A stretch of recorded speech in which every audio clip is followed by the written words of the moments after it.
Hello friends, ಎಲ್ರಿಗೂ ನಮಸ್ಕಾರ. Welcome back to ಫ್ಲೋರನ್ ಅಡ್ಡ. ನಾನು ಕಿರಣ್ ಮಾತಾಡ್ತಾ ಇರೋದು. ಸೊ ಇವತ್ತಂತೂ ಒಂದು ಒಳ್ಳೆ ಇನ್ಫಾರ್ಮೇಟಿವ್ ಟಾಪಿಕ್ ಜೊತೆ ನಿಮ್ಮ ಮುಂದೆ ಬಂದಿದ್ದೀನಿ. ಸೊ ನಿಮಗೆ ತಮ್ಮಲ್ಲಿ ನೋಡಿದ ತಕ್ಷಣ ನಿಮಗೆ ಗೊತ್ತಾಗಿದೆ ಅನ್ಸುತ್ತೆ. ಸೊ ಎಲ್ಲರಿಗೂ ಕಸ್ಟಮರ್ಸ್ಗಾಗಿರ್ಬೋದು, ಹಾಬಿಸ್ಟ್ಗಳಿಗಾಗಿರ್ಬೋದು ಇರುವಂಥ ಮೇಜರ್ ಪ್ರಾಬ್ಲಮ್ ಏನಪ್ಪ ಅಂತಂದರೆ, ನಮ್ಮ ಫ್ಲೋರಾನ್ ಫಿಶ್ಗೆ ಕ್ಲೌಡಿ ಐ ಡಿಸೀಸ್ ಬಂದಿದೆ ಸರ್. ನಮ್ಮ ಫಿಶ್ಗೆ ವಿಸಿಬಿಲಿಟಿ ಇಲ್ಲ, ಫಿಶ್ಗೆ ಊಟ ತಿನ್ನೋಕ್ಕಾಗ್ತಾ ಇಲ್ಲ ಅನ್ನೋದೊಂದೇ ಒಂದು ಮೇಜರ್ ಕಂಪ್ಲೇಂಟ್ಸ್ ಬರ್ತಾ ಇರೋದು. ಸೊ ಆ ಟಾಪಿಕ್ ಮೇಲೆ ಒಂದು ವಿಡಿಯೋ ಕೊಡಿ, ಸೊ ಅದ್ರ ಬಗ್ಗೆ ಏನಾದರೂ ಒಂದು ಸೊಲ್ಯೂಷನ್ ಕೊಡಿ ಅಂತ ನಮಗೆ ಕಸ್ಟಮರ್ಸ್ ಎಲ್ಲರೂ ಕೇಳ್ತಿದ್ರು. ಆ್ಯಂಡ್ ಅದೇ ರೀತಿಯಾಗಿ ನಿಮ್ಮ ಫ್ಲೋರಾನ್ ಫಿಶ್ಗೆ ಈ ರೀತಿಯಾದಂಥ ಕಾಯಿಲೆ ಬಂತು ಅಥವಾ ಡಿಸೀಸ್ ಬಂದಿದೆ ಅಂದಮೇಲೆ ಡೆಫಿನೆಟ್ಲಿ ಪ್ರತಿಯೊಬ್ಬ ಹಾಬಿಸ್ಟು ಕೂಡ ತುಂಬ ಹರ್ಟ್ ಆಗುತ್ತೆ. ಬಿಕಾಸ್ ಯಾಕಂದರೆ ಅಷ್ಟು ವೈಬ್ರೆಂಟ್ ಆಗಿರುವಂಥ ಫಿಶ್ಶು, ಅಷ್ಟು ಹೆಲ್ತಿಯಾಗಿರೋ ಫಿಶ್ಶು ಸಡನ್ನಾಗಿ ಸಿಕ್ಕಾಗಿ ಊಟ ತಿನ್ನೋಕ್ಕಾಗ್ತಾ ಇಲ್ಲ ಅಥವಾ ಅದಕ್ಕೆ ಕಾಣಿಸ್ತಾ ಇಲ್ಲ, ಬ್ಲೈಂಡ್ ಆಗಿದೆ ಅಂದಮೇಲೆ ಡೆಫಿನೆಟ್ಲಿ ಅದು ಬೇಜಾರಾಗೋಗ್ತದೆ. ಆ್ಯಂಡ್ ಇದನ್ನೆಲ್ಲ ಯಾವ ರೀತಿಯಾಗಿ ನಾವು ಕಂಟ್ರೋಲ್ ಮಾಡ್ಬೋದು, ಆ ಡಿಸೀಸ್ ಬರ್ದಿಲ್ದಂಗೆ ಯಾವ ರೀತಿಯಾಗಿ ನಾವು ಮೇಂಟೈನ್ ಮಾಡಬೇಕು, ಆ್ಯಂಡ್ ಅದೇ ರೀತಿಯಾಗಿ ಇದಕ್ಕೆಲ್ಲ ಒಂದು ಒಳ್ಳೆ ಸೊಲ್ಯೂಷನ್ ಏನಪ್ಪ, ಎಫೆಕ್ಟಿವ್ ಆದಂಥ ಸೊಲ್ಯೂಷನ್ ಯಾವುದಪ್ಪ ಅಂತಂದರೆ, ಸೊ ಈ ವಿಡಿಯೋನ ಟಿಲ್ ಎಂಡ್ ತನಕ ನೋಡಿ, ಯಾರೂ ಮಿಸ್ ಮಾಡ್ಕೊಳಕ್ಕೆ ಹೋಗ್ಬೇಡಿ. ತುಂಬ ಇನ್ಫಾರ್ಮೇಟಿವ್ ಆಗಿರುತ್ತೆ. ಡೆಫಿನೆಟ್ಲಿ ಈ ವಿಡಿಯೋನ ನೀವು ಲೈಕ್ ಮಾಡ್ತೀರಾ ಆ್ಯಂಡ್ ಎಲ್ಲರಿಗೂ ಕೂಡ ಇಷ್ಟ ಆಗುತ್ತೆ ಅಂತ ಅನ್ಕೊಳ್ತೀನಿ. ಸೊ ಬನ್ನಿ ವಿಡಿಯೋ ಒಳಗಡೆ ಎಂಟ್ರಿ ಆಗುತ್ತೆ. ಸೊ ಇವತ್ತಿನ ಟಾಪಿಕ್ ಪ್ರಕಾರ ನಿಮ್ಮ ಫ್ಲೋರಾನ್ ಫಿಶ್ಗೆ ಕ್ಲೌಡಿ ಐ ಡಿಸೀಸ್ ಬಂದಿರುವಂಥದ್ದು ಆ್ಯಂಡ್ ನಿಮ್ಮ ಫಿಶ್ಗೆ ಬ್ಲೈಂಡ್ನೆಸ್ ಆಗಿರುವಂಥದ್ದು. ಫಿಶ್ಗೆ ಕ್ಲೌಡಿ ಐ ಡಿಸೀಸ್ ಬಂದಿದ ತಕ್ಷಣವೇ ಕಂಪಲ್ಸರಿ ನಿಮ್ಮ ಫಿಶ್ಗೆ ಕಾಣಿಸೋದೇ ಇಲ್ಲ, ಕಣ್ಣು ಕಾಣಿಸೋದಿಲ್ಲ. ಸೊ ಫಿಶ್ಶು ಫುಡ್ ತಿನ್ನೋದಕ್ಕಾಗಲ್ಲ, ತುಂಬ ಕಷ್ಟಪಡುತ್ತೆ, ಟ್ರಾವೆಲ್ ಮಾಡಿ ಎಲ್ಲೋ ಹಿಟ್ ಮಾಡ್ಕೊಳ್ಳುತ್ತೆ. ಸೊ ಈ ಥರದ್ದೆಲ್ಲ ಪ್ರಾಬ್ಲಮ್ಸ್ ಬರುತ್ತೆ. ಸೊ ಈ ಕ್ಲೌಡಿ ಐ ಡಿಸೀಸ್ ಯಾವ ರೀತಿಯಾಗಿ ಬರುತ್ತೆ ಅಂತ ನೋಡೋದಾದರೆ, ಮೇಜರ್ ಆಗಿ ಬರುವಂಥದ್ದು ವಾಟರ್ ಕ್ವಾಲಿಟಿ. ಓಕೆನಾ? ಸೊ ನೀವೇನಾದರೂ ಪ್ರಾಪರಾಗಿ ವಾಟರ್ನ ಮೇಂಟೈನ್ ಮಾಡಿಲ್ಲ ಅಂತಂದರೆ, ಫಾರ್ ಎಕ್ಸಾಂಪಲ್ ನಾವು ಹೇಳ್ತಾ ಇರ್ತೀವಿ ಯಾವಾಗಲೂ ಅಟ್ಲೀಸ್ಟ್ 12 ಡೇಸ್ ಒಂದ್ಸಲನಾದರೂ ದಯವಿಟ್ಟು from bottom 20 to 30% water change ಮಾಡ್ಕೊಳ್ಳಿ ಅಂತ ಹೇಳ್ತೀವಿ. ಯಾಕಪ್ಪ ಅಂತ ಹೇಳ್ತೀವಿ ಅಂತಂದರೆ, ಈಗ ನೋಡಿ ಫಿಶ್ ಬಂದ್ಬಿಟ್ಟು ಇದೇ ವಾಟರಲ್ಲಿ ಇರುವಂಥದ್ದು, ಎಲ್ಲಿ ಫ್ಲೋ ಆಗಿ ಬರ್ತಾ ಇರುವಂಥದ್ದಲ್ಲ. ಫಿಶ್ ಇಲ್ಲೇ ಯೂರಿನ್ ಪಾಸ್ ಮಾಡಬೇಕು, ಇಲ್ಲೇ ಪೂಪ್ ಮಾಡಬೇಕು. ಸೊ ಎಲ್ಲ ಮಾಡೋದ್ರಿಂದ ಏನಾಗುತ್ತೆ, ಡೇ ಬೈ ಡೇ ನೀವು ಯಾವಾಗ ಲಾಂಗ್ ಟೈಮ್ ವಾಟರ್ ಚೇಂಜ್ ಮಾಡಿದ್ರೆ ಬಿಟ್ಬಿಡ್ತೀರೋ, ಸಡನ್ನಾಗಿ ಏನಾಗುತ್ತೆ, ಇಮಿಡಿಯೇಟಾಗಿ ನಿಮಗೆ ವಾಟರ್ ಬಂದ್ಬಿಟ್ಟು ಪಾಯ್ಸನ್ ಆಗಿ ಕನ್ವರ್ಟ್ ಆಗುತ್ತೆ. ಓಕೆನಾ? ಅಮೋನಿಯಾ ಫಾರ್ಮೇಷನ್ ಅಂತ ಕರಿತೀವಿ. ಸೊ ಅಮೋನಿಯಾ ಯಾವಾಗ ಫಾರ್ಮೇಷನ್ ಆಗುತ್ತೋ, ಸೊ ಆಟೋಮೆಟಿಕ್ ಆಗಿ ವಾಟರ್ ಪಾಯ್ಸನ್ ಆಗಿ ಕನ್ವರ್ಟ್ ಆಗುತ್ತೆ. ಮಲ್ಟಿಪಲ್ ಎಕ್ಸ್ಟರ್ನಲ್ ಡಿಸೀಸಸ್, ಇನ್ಫೆಕ್ಷನ್ಸ್ ಆಗುವಂಥದ್ದು. ಅದೇ ಥರ ನಿಮಗೆ ನೋಡಿ, ಈಗ ವಾಟರ್ ಪಾಯ್ಸನ್ ಆಗಿದೆ ಅಂದಮೇಲೆ ಡೆಫಿನೆಟ್ಲಿ ಈಗ ನಮ್ಮ ಫ್ಲೋರಾನ್ ಫಿಶ್ಗಾಗಿರ್ಬೋದು, ಯಾವುದೇ ಫಿಶಸ್ಗಾಗಿರ್ಬೋದು, ಎಲ್ಲ ಫಿಶಸ್ಗೂ ಅನ್ವಯ ಆಗುತ್ತೆ ಇದು. ಸೊ ಫಿಶಸಲ್ಲಿ ಸೆನ್ಸಿಟಿವ್ ಪಾರ್ಟ್ ಯಾವುದಪ್ಪ ಅಂತಂದರೆ ಕಣ್ಣು, ಹೌದಲ್ವಾ? ಸೊ ನಮಗೆ ಯಾವ ರೀತಿಯಾಗಿ ಇರುತ್ತೋ ಅದೇ ರೀತಿಯಾಗಿ ಫಿಶಸ್ಗೂ ಕೂಡ ಸೆನ್ಸಿಟಿವ್ ಪಾರ್ಟ್ ನೋಡೋದಾದ್ರೆ ಕಣ್ಣು. ಸೊ ವಾಟರ್ ಮೇನ್ ಸೋರ್ಸ್ ಆಗಿರೋದ್ರಿಂದ ಫಿಶ್ ನೀರೊಳಗಡೆ ಇರೋದ್ರಿಂದ ಯಾವಾಗ ವಾಟರ್ ಪೊಲ್ಯೂಟ್ ಆಗುತ್ತೋ ಡೆಫಿನೆಟ್ಲಿ ಬೇಗ ಇನ್ಫೆಕ್ಟ್ ಆಗೋದೇ ಕಣ್ಣು. ಓಕೆನಾ? ಸೊ ಕಣ್ಣಿಗೆ ಬೇಗ ಇನ್ಫೆಕ್ಟ್ ಆಗಿ ಕ್ಲೌಡಿ ಐ ಡಿಸೀಸ್ ಅಂದರೆ ಕಣ್ಣು ಹೊರೆ ಕಟ್ಟುವಂಥದ್ದು. ಓಕೆನಾ? ವೈಟ್ ಕಲರ್ ಲೇಯರ್, ಓಕೆನಾ, ವೈಟ್ ಕಲರ್ ಒಂಥರ ಲೇಯರ್ ಫಾರ್ಮೇಷನ್ ಆಗುತ್ತೆ ಕಣ್ಣಿಗೆ. ಓಕೆನಾ? ಮಿಲ್ಕಿ ಕಲರ್ ಆಗಿರುತ್ತೆ. ಓಕೆನಾ? ಸೊ ಯಾವಾಗ ಸ್ಟಾರ್ಟಿಂಗ್ ಸ್ಟೇಜಲ್ಲಿ ಇರುತ್ತೋ ಅದನ್ನು ಬೇಗ ನೀವು ಐಡೆಂಟಿಫೈ ಮಾಡಿ ಮೆಡಿಕೇಶನ್ ಮಾಡೋದ್ರಿಂದ ಬೇಗ ಕ್ಯೂರ್ ಆಗುತ್ತೆ. ನೀವು ಅದು ಆಗಿದ್ರೂ ಕೂಡ ನೆಗ್ಲಿಜೆನ್ಸಿ ಮಾಡಿ ವಾಟರ್ ಚೇಂಜ್ ಮಾಡಿದ್ರೆ, ಹಂಗೆ ಬಿಟ್ಕೊಂಡಿದ್ರೆ ಡೆಫಿನೆಟ್ಲಿ ಅದು ಫೈನಲ್ ಸ್ಟೇಜ್ಗೆ ಹೋಗಿ ಅದು ಕ್ಯೂರೇ ಮಾಡದಿರುವಂಥ ದೊಡ್ಡ ಸಮಸ್ಯೆ ಆಗ್ಬಿಡುತ್ತೆ. ಓಕೆನಾ? ದಯವಿಟ್ಟು ವಾಟರ್ನ ಇನ್ ಟೈಮ್ ಚೇಂಜ್ ಮಾಡ್ಕೊಳ್ಳಿ. So that is a reason ನಿಮ್ಮ ಫಿಶ್ನ ಡೆಫಿನೆಟ್ಲಿ ಹೆಲ್ತಿಯಾಗಿರ್ಬೋದು. ಇನ್ನೊಂದೇನಪ್ಪ ಅಂತಂದರೆ ಫಿಲ್ಟರ್ ಮೀಡಿಯಾಸ್ ಯೂಸ್ ಮಾಡಿ. ನಾವೇನಕ್ಕೆ ಹೇಳ್ತೀವಿ ಪ್ರೆಷರ್ ಮೋಟರ್ಸ್ ಯೂಸ್ ಮಾಡಬೇಡಿ ಅಂತ, ಬಿಕಾಸ್ ಓನ್ಲಿ ಒಂದು ರೀಸನ್, ಫಿಶ್ಗೆ ಬ್ರೀತ್ ಮಾಡೋದಕ್ಕಾಗಲ್ಲ, ಸಫಕೇಶನ್ ಆಗುತ್ತೆ ಆ್ಯಂಡ್ ಸ್ವಿಮ್ ಮಾಡೋದಕ್ಕಾಗಲ್ಲ, ಸುಮ್ಮನೆ ಹಿಂಗೆ ತೇಲಾಡುತ್ತೆ ಅಷ್ಟೇ. So that is a reason pressure ಮೋಟರ್ಸ್ನ ಯೂಸ್ ಮಾಡಬೇಡಿ. ಟಾಪ್ ಫಿಲ್ಟರ್ನ ಯೂಸ್ ಮಾಡಿ, ಕ್ಯಾನಿಸ್ಟರ್ ಫಿಲ್ಟರ್ನ ಯೂಸ್ ಮಾಡಿ. ಸೊ ದಟ್ ನಿಮ್ಮ ಏನು ಫಿಶಲ್ಲಿ ಫಿಶ್ ಪೂಪ್ ಮಾಡಿರುತ್ತೋ ಅದೆಲ್ಲ ಕಲೆಕ್ಟ್ ಮಾಡಿ ಇಟ್ಕೊಡುತ್ತೆ, ವಾಟರ್ ಪ್ಯೂರಿಫೈ ಆಗುತ್ತೆ, ಫಿಲ್ಟರ್ ಆಗುತ್ತೆ. ಓಕೆನಾ?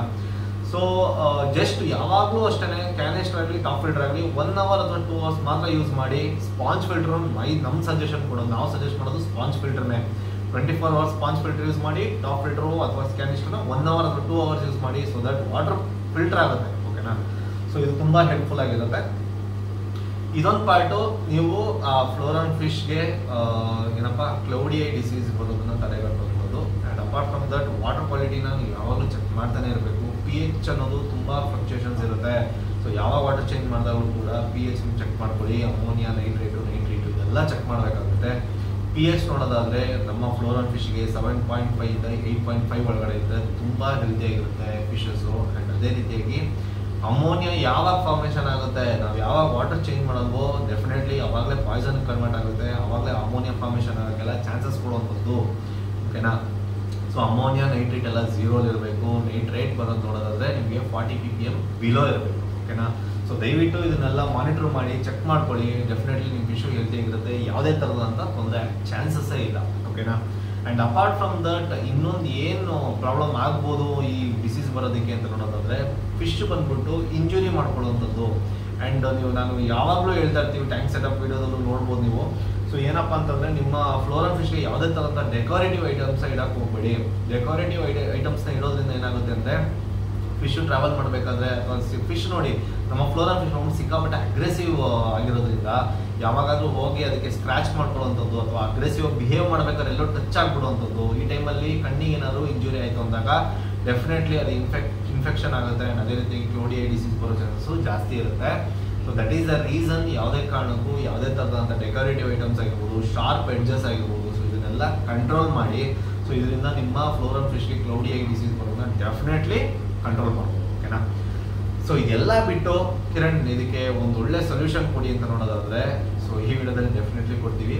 So end of the day ನಿಮ್ಮ ಫ್ಲೋರಲ್ ಫಿಶು ಪ್ರಾಪರಾಗಿ ರಿಕವರಿ ಆಗಬೇಕು ಅನ್ನೋದಾದ್ರೆ ದಯವಿಟ್ಟು ಈ ಏನು ಮೆಡಿಕೇಶನ್ ನಾನು ಹೇಳ್ತಾ ಇದ್ದೀನೋ ಸೊ ಇದನ್ನ ಫಸ್ಟ್ ಸ್ಟೇಜಲ್ಲೇ ಮಾಡಿ. ಸೊ ಫಸ್ಟ್ ಸ್ಟೇಜಲ್ಲೇ ಮಾಡೋದ್ರಿಂದ ಬೇಗ ಎಫೆಕ್ಟಿವ್ ಆಗಿ ಕ್ಯೂರ್ ಆಗುತ್ತೆ.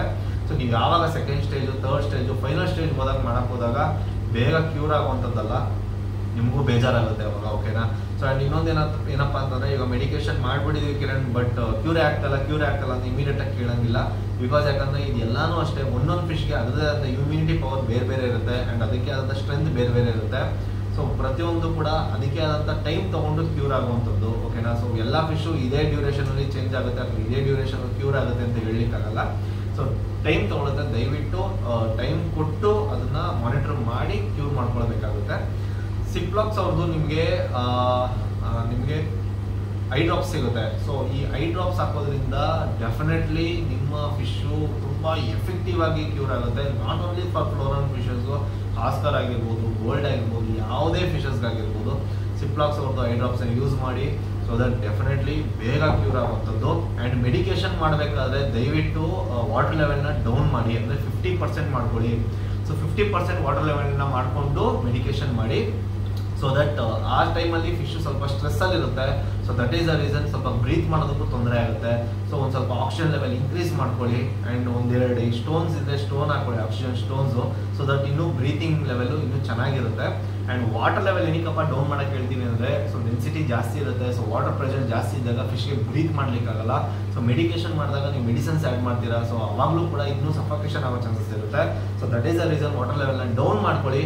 ಸ್ಕ್ರೀನ್ ಮೇಲೆ ನಾವು ಏನು ತೋರಿಸ್ತಾ ಇದೀವಿ ಗೊತ್ತಾ, ಸೊ ಇದನ್ನೇ. ಆ್ಯಂಡ್ ಡಿಸ್ಕ್ರಿಪ್ಷನಲ್ಲಿ ಕೂಡ ನಾನು ಅದರದ್ದು ನೇಮ್ನ ಮೆನ್ಷನ್ ಮಾಡಿರ್ತೀನಿ. ಸೊ ಫೋಟೋ ಕೂಡ ಏನು ನಿಮಗೆ ಸ್ಕ್ರೀನ್ ಮೇಲೆ ಕಾಣಿಸ್ತಾ ಇದೆಯೋ ಸೊ ಇದೇ ಮೆಡಿಸನ್ನ ನೀವು ಮೆಡಿಕಲ್ ಸ್ಟೋರಲ್ಲಿ ನೀವು ಪರ್ಚೇಸ್ ಮಾಡ್ಕೊಬೋದು. ಸೊ ಎಮರ್ಜೆನ್ಸಿ ಟೈಮಲ್ಲಿ ಇದನ್ನೆಲ್ಲ ಯೂಸ್ ಮಾಡ್ಬೋದು. ತುಂಬ ಎಫೆಕ್ಟಿವ್ ಆಗಿ ಕೆಲಸ ಮಾಡುತ್ತೆ. ಸೊ ನಾವು ನಮ್ಮ ಕಸ್ಟಮರ್ಸ್ಗಾಗಿರ್ಬೋದು, ನಮ್ಮ ಫಾರ್ಮಲ್ಲಾಗಿರ್ಬೋದು, ಏನೇ ಈ ಥರ ತೊಂದರೆ ಆದರೂ ಕೂಡ ಇದನ್ನೇ ಯೂಸ್ ಮಾಡ್ತೀವಿ. ಇದು ಬಿಟ್ಟು ಇನ್ನೊಂದು ಯಾವುದಪ್ಪ ಆಲ್ಟರ್ನೇಟಿವ್ ಅಂತ ನೋಡೋದಾದರೆ ಟೆಟ್ರಾಸೈಕ್ಲಿನ್ ಅಂತ ಯೆಲ್ಲೋ ಕಲರ್ ಟ್ಯಾಬ್ಲೆಟ್ ಬರುತ್ತೆ, ಕ್ಯಾಪ್ಸಿಲ್ ಇದೆ ಆ್ಯಕ್ಚುಲಿ ಹೇಳ್ಬೇಕಂತಂದರೆ.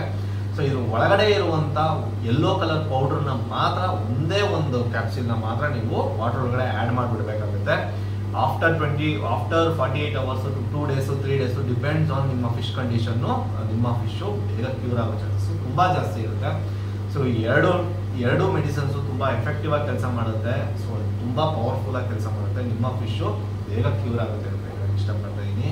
ಸೊ ಹೋಪ್ ಈ ವಿಡಿಯೋ ತುಂಬ ಇನ್ಫಾರ್ಮೇಟಿವ್ ಆಗಿತ್ತು, ನಿಮ್ಮೆಲ್ಲರಿಗೂ ಕೂಡ ತುಂಬ ಹೆಲ್ಪ್ಫುಲ್ ಆಗಿರುತ್ತೆ ಅಂತ ಇಷ್ಟಪಡ್ತಾ ಇದ್ದೀನಿ. ಆ್ಯಂಡ್ ಕನ್ನಡದಲ್ಲಿ ನಿಮ್ಮೆಲ್ಲರಿಗೂ ನಮ್ಮ ಫ್ಲೋರಲ್ ಫಿಶ್ ಬಗ್ಗೆ ನಾನು ಇನ್ಫಾರ್ಮೇಷನ್ ಕೊಡ್ತಾ ಇರೋದು ತುಂಬ ಹೆಲ್ಪ್ಫುಲ್ ಆಗಿದೆ ಅಂತ ಭಾವಿಸ್ತೀನಿ. ಸೊ ಯಾರು ಕೂಡ ಈ ಥರ ವೀಡಿಯೋಸ್ನ ಮಿಸ್ ಮಾಡ್ಕೊಳಕ್ಕೆ ಹೋಗ್ಬೇಡಿ. ದಯವಿಟ್ಟು ಯಾರಾದರೂ ಇನ್ನೂ ಸಬ್ಸ್ಕ್ರೈಬ್ ಆಗಿಲ್ಲ ಅಂತಂದರೆ ನಮ್ಮ ಯೂಟ್ಯೂಬ್ ಚಾನಲ್ಗೆ ಆದಷ್ಟು ಬೇಗ ಸಬ್ಸ್ಕ್ರೈಬ್ ಮಾಡ್ಕೊಳ್ಳಿ. ಮತ್ತು ನಿಮ್ಮ ಫ್ಯಾಮಿಲಿ ಮತ್ತು ಫ್ರೆಂಡ್ಸ್ ಸರ್ಕಲ್ ಕೂಡ ಶೇರ್ ಮಾಡಿ ಅಂತ ಹೇಳ್ತಾ ವಿಡಿಯೋನ ಎಂಡ್ ಮಾಡ್ತೀನಿ. Thank you so much.